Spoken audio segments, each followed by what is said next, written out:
Okay, so you've done an advanced search or basic search, but you want to refine your search a little bit more. The tools that you're going to utilize are over here on the left side of the window.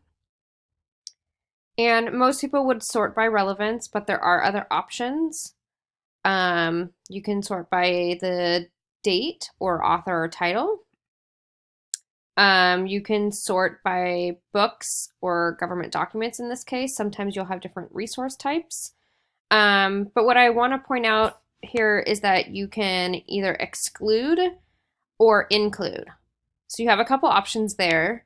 And that's true with all the other options available. Publication date, you can refine your dates, change them to be newer or older.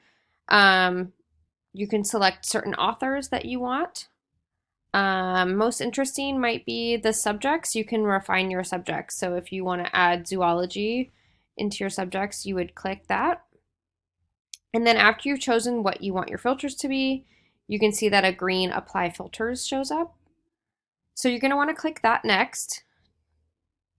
And then now you have more refined resources available.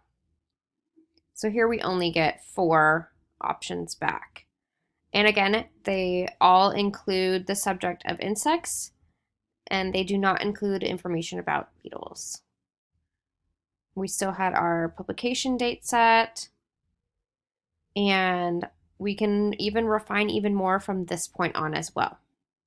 So those are some other options available to you to refine your searches.